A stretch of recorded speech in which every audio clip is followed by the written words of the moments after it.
तो चेन्नई और गुजरात का मुकाबला दोस्तों आज का खेला गया अहमदाबाद के मैदान पर और अपडेटेड पॉइंट्स टेबल कुछ उस प्रकार से हैं जिसमें गुजरात की टीम पहला मुकाबला जीतने के बाद एक और बार नंबर 1 के स्थान पर हैं। जिस नंबर पर उन्होंने आखिरी सीजन फिनिश किया था उसी नंबर पर वो वापस शुरुआत कर चुके हैं। गुजरात टाइटंस की तरफ से यहां पर पहला मुकाबला जीत जाने के बाद चेन्नई को हराने के बाद चेन्नई नंबर 10 पर जा चुका है। यहां पर फिलहाल देखा जाए तो भारत यहाँ पर सामने से अब चेन्नई और गुजरात का जो मुकाबला खेला गया यहां पर अहमदाबाद के मैदान पर जो मुकाबला आगे बढ़ा, टॉस जीतने के बाद गुजरात के कप्तान ने पहले गेंदबाजी करने का फैसला किया। बल्लेबाजी का न्योता सामने से देखा जाए दे दिया गया चेन्नई को और यहां पर देखा जाए तो चेन्नई की तरफ से शुरुआती जो बल्लेबाजी हुई, चेन्नई ने यहां पर जो बैटिंग की 178 की बल्लेबाजी हुई 7 विकेटों के नुकसान पर। गुजरात ने यहां पर जवाब में 182 रन बनाकर मुकाबले में जीत हासिल कर ली है। तो आईपीएल 2023 की जो शुरुआत हुई है चेन्नई और गुजरात की टीमों के बीच में, जो पिछले सीजन में नंबर 1 पर गुजरात की टीम थी, नंबर 9 पर चेन्नई की टीम थी और इन दोनों टीमों के बीच में जब अहमदाबाद में मुकाबला खेला गया, बल्लेबाजी करते हुए चेन्नई की तरफ से आप देखेंगे ऋतुराज गायकवाड़ ने लगभग 8 शतक लगा देना था। 92 रन की इनकी पारी रही 50 गेंदों में।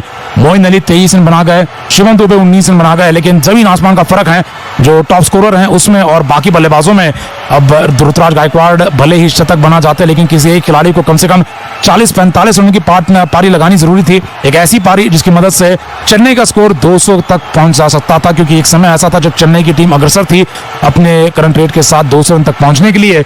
लेकिन फिर गुजरात की टीम ने अपनी गेंदबाजी के साथ नियंत्रण वापस खींचा और देखा जाए तो हार्दिक पांड्या ने सही समय पर सही फैसले लेते हुए अपनी गेंदबाजों को घुमाया, विकेट निकाले और नियंत्रण में रखा। चेन्नई की बल्लेबाजी को सीमित रखा 178 पर और रन चेज करते हुए गुजरात ने मुकाबला जीतकर अब अपना पहला मुकाबला जीतकर 2 पॉइंट हासिल कर लिए हैं।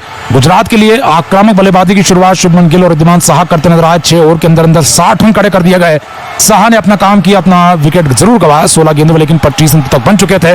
शुभमन गिल ने आगे जाकर अपना अर्धशतक पूरा कर दिया। 36 गेंदों में 63 रन की पारी आई। विजय शंकर को मिडिल ऑर्डर में से अब रन बनाने का मौका मिला, उन्होंने रन बनाए, 27 रन का योगदान दिया। लेकिन केन विलियमसन को लगी चोट के बाद अंदर आए साई सुदर्शन ने लगभग 25 रन जोड़े, उनकी भी काफी जरूरतमंद तरीके की बल्लेबाजी रही।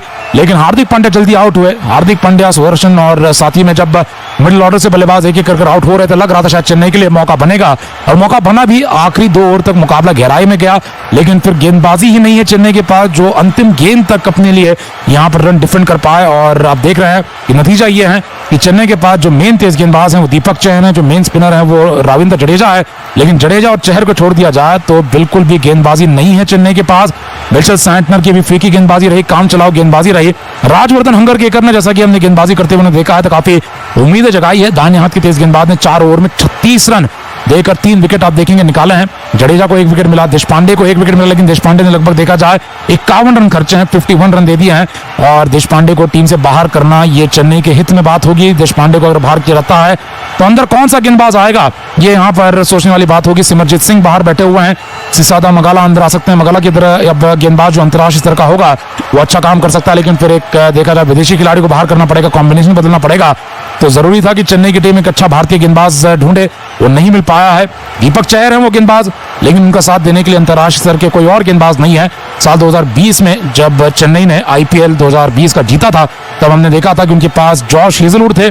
जॉश हेजलवुड के साथ अगर देखा जाए उनकी गेंदबाजी लगातार चल रही थी। उनके पास लुंगी इंगीडी थे, लेकिन उसके बाद से देखा जाए इनकी गेंदबाजी फीकी होती चली गई है। यहाँ पर देखा जाए तो लगातार चेन्नई की गेंदबाजी पिछले साल भी उनकी हार का कारण बनना करती थी, इस बार भी वही गेंदबाजी है जो हार का कारण बनी है। बल्लेबाजों ने भी कम रन बनाए, लेकिन इस मुकाबले में कहीं ना कहीं क्योंकि अब सामने से गुजरात की बल्लेबाजी भी मिडिल ऑर्डर से कमजोर पड़ गई थी।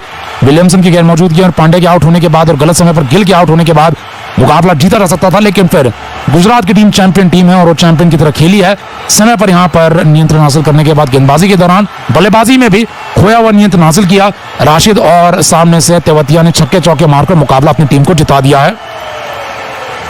तो आज का ये मुकाबला आईपीएल 2023 का पहला मुकाबला था, लेकिन कल अब शनिवार का दिन है और डबल हेडर का दिन है। शुरुआती मुकाबला खेला जाएगा, पंजाब का खेला जाएगा कोलकाता नाइट राइडर्स के खिलाफ। पंजाब और कोलकाता दोनों टीमों के कप्तान बदल दिए गए हैं। पंजाब के कप्तान शिखर धवन है, कोलकाता के अब कप्तान श्रेयस अय्यर चोटिल चल रहे हैं तो उनकी जगह पर नीतीश राणा कप्तानी करेंगे। वहीं पर अब शाम के मुकाबले में लखनऊ और दिल्ली के मुकाबले में रोमांच काफी बढ़ेगा। लखनऊ की तरफ से केएल राहुल अपनी टीम को लेकर आएंगे जो एक अंतर्राष्ट्रीय स्तर की टीम नजर आती है। वहीं पर दिल्ली कैपिटल्स की टीम में भी इस बार काफी जबरदस्त प्लेयर बने हुए नजर आएंगे, जिसमें डेविड वार्नर कप्तानी करेंगे दिल्ली कैपिटल्स की। और सामने से कप्तानी करेंगे अब लखनऊ के लिए केएल राहुल। प्लेऑफ में ले जा चुकी थी अपनी टीम को, इस बार देखना है किस स्टेज तक ले जा पाते हैं। फिलहाल गुजरात और चेन्नई के मुकाबले के बाद टॉप में गुजरात की टीम है, बॉटम में चेन्नई की टीम है और पिछले साल की तरह ही ये पॉइंट टेबल फिलहाल पहले मुकाबले के बाद नजर आ रहा है। 2023 की जो शुरुआत हुई है चेन्नई और गुजरात की टीमों के बीच में, जो पिछले सीजन में नंबर 1 पर गुजरात की टीम थी, नंबर 9 पर चेन्नई की टीम थी और इन दोनों टीमों के बीच में जब अहमदाबाद में मुकाबला खेला गया, बल्लेबाजी करते हुए चेन्नई की तरफ से आप देखेंगे ऋतुराज गायकवाड़ ने लगभग 8 शतक लगा देना था। 92 रन की इनकी पारी रही 50 गेंदों में। मोइन अली 23 रन बना गए, शिवम दुबे 19 रन बना गए, लेकिन जमीन आसमान का फर्क है जो टॉप स्कोरर हैं उसमें और बाकी बल्लेबाजों में। अब ऋतुराज गायकवाड़ भले ही शतक बना जाते, लेकिन किसी एक खिलाड़ी को कम से कम 40-45 रन की पारी लगानी जरूरी थी। एक ऐसी पारी जिसकी मदद से चेन्नई का स्कोर 200 तक पहुंच जा सकता था, क्योंकि एक समय ऐसा था जब चेन्नई की टीम अग्रसर थी अपने करंट रेट के साथ 200 रन तक पहुंचने के लिए।